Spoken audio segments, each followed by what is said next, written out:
4.28 adzan, Anda baru bangun 8.24. Misal, Anda sholat misalnya, salah tidak? Karena itu segala perbuatan yang menjauhkan kita dari surga segala evaluasi. Ayo cepat kembali kepada Allah. Diturunkanlah kemudian surah berikutnya yang ke-40, tawaran kita untuk kembali. Kembali kepada jalan yang sesuai dengan petunjuk Allah disebut dengan taubah. Taubun, taubah sifatnya. Taib sifat penerimanya. Maka Allah tawarkan kepada kita, kamu punya masalah apa sih? Ada dosa, saya ampuni. Ghafiridz dzambi wa qabilit taubi. Saya sering katakan pada Anda, ghafir itu turunan sifat yang naik dari sifat afu. Al-afu itu masih umum. Bisa kesalahan ada dosanya, umumnya kesalahan belum tentu melahirkan dosa. Anda salah sholat subuh misalnya, subuhnya jam 4.32, misal saja. Kita tunaikan sholat. Adzannya 4.28, subuh misalnya tunaikan 4.32. Lalu Anda tunaikan misalnya, mohon maaf ya, 4.28 adzan, Anda baru bangun 8.24. Misal, Anda sholat misalnya, salah tidak? Halo? Wallahu a'lam. Baik, adzan subuh 4.28, Anda bangun 8.24. Lalu Anda sholat, salah tidak? Salah. Jelas salah. Waktu 4.28 Anda datang 8.24. Anda di kantor, masuk jam kantor jam 7.30. Anda baru datang jam 9. Salah tidak? Jelas salah. Anda dipanggil Allah 4.28, baru datang 8.24. Salah. Jelas salah. Tapi yang salah ini dosa enggak? Nah, tidak.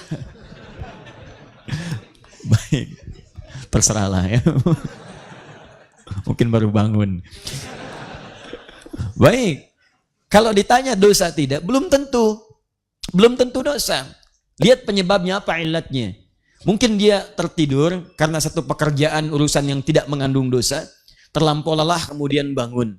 Atau jangan-jangan juga terpeleset. Tahajudnya misalnya luar biasa khusyuk, istirahat tidur, bangun-bangun 8:30 misalnya kan? Tanpa direncanakan. Bangun dia, salah, iya. Cuman dosa belum tentu.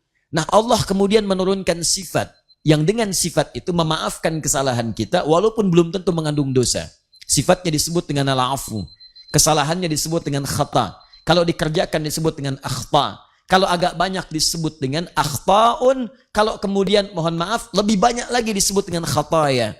Tiap hari kita ngaku, setiap mau sholat kita katakan dalam doa iftitah kita katakan Allahumma ba'id baini wa baina khataya ya kama ba'adta bainal masyriqi wal maghrib. Banyak kesalahan kita buat, cuma belum tentu dari kesalahan itu mengandung dosa. Nah kalau kemudian mohon maaf nih, bangunnya sama-sama 8:30, tapi motifnya kesiangan karena begadang yang tidak ada manfaatnya, tidak ada artinya. Begadang boleh begadang kalau ada artinya. Yang ini nggak ada artinya. Ya, nonton bola terus dikejar-kejar sampai mepet subuh. Lihat, menang, ujungnya menangis. Kalah jagoannya. Kalah, tertidur dia lewat waktu sholat. Bangun kemudian jam 8.24. Salah tidak? Salah. Dosa tidak? Ketika kesalahan mengandung dosa berubah nama jadi dzambun namanya. Dzambun. Salah yang mengandung dosa. Baik saat Anda membawa dosa pun, Allah tidak akan biarkan Anda pulang dengan membawa kotoran. Kamu lahir itu suci. Kullu mauludin yuladu alal fitrah. Saya tidak ingin kamu kembali dalam keadaan kotor.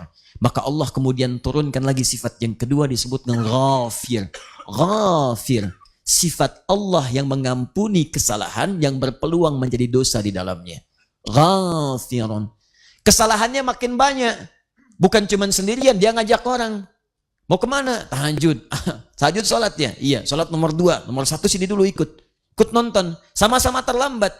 Naik levelnya. Dari dzambun jadi dzunubun. Dzunubun. Agak semakin bertambah dosanya. Tidak dibiarkan. Sekalipun dosanya bertambah, diturunkan sifat yang ketiga. Namanya ghaffarun. Ghaffar. Ya, Quran surat Nuh ayat yang ke-10. Nabi Nuh berdakwah kepada umatnya. Banyak dilecehkan. Banyak kemudian dihinakan, ada yang mengancam, terakumulasi dosanya makin banyak. Maka beliau katakan, faqultu astaghfiru rabbakum innahu kana ghaffara. Aku katakan, istaghfir, ayo balik. Istighfar, evaluasi diri. Minta ampun sama Rabbmu. Innahu kana ghaffara. Kenapa tidak mengatakan innahu kana ghafira, tapi ghaffara? Karena kesalahan umat Nabi Nuh telah terakumulasi. Dosanya makin banyak. Bukan cuma sekali mencela, tiap ketemu mencela. Kayak orang gila ya bikin kapal nggak ada apa-apa. Terus nuduh. Kalau kamu nggak berhenti kami lempari ya. Terus ngancam.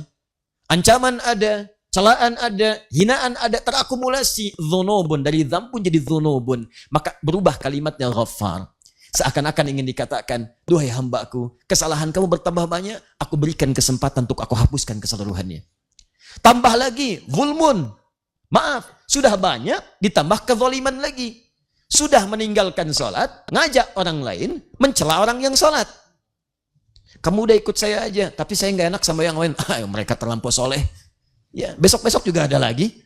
Tuh. Tapi kan Barcelona lawan Madrid, belum tentu besok ada lagi. Terus dihadirkan zalim. Bukankah orang yang mencegah orang lain untuk beribadah di masjid, sholat, zikir itu disebut zalim? Quran surah kedua, Al-Baqarah, ayat 114.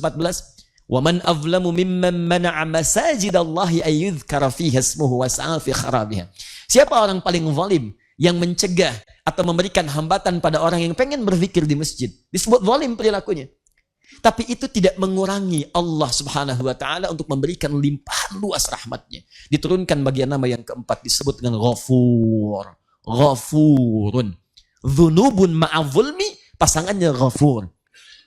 Tambah lagi, ada lagi tipikal yang selanjutnya. Kalau nggak berbuat dosa, rasanya nggak enak. Udah terlambat sholat, ngajak orang lain pun terlambat, nuduh orang yang tidak sholat, atau nuduh orang yang sholat, menjelek-jelekkan mereka, tambah lagi dengan amalia yang lain yang buruk-buruk. Sambil mabuk, sambil macam-macam, dan seterusnya. Bahkan ada orang yang kalau nggak maksiat, gatal rasanya. Dalam sehari. Nah, perbuatan seperti itu yang berlebih, dalam istilah Al-Quran disebut dengan israf. Asrafa yusrifu israfan. Israf, lebih berlebih. Orang melakukan sekali, dia nggak puas, terus berkali-kali. Israf. Maka Allah turunkan sifat yang terakhir, yang kelima.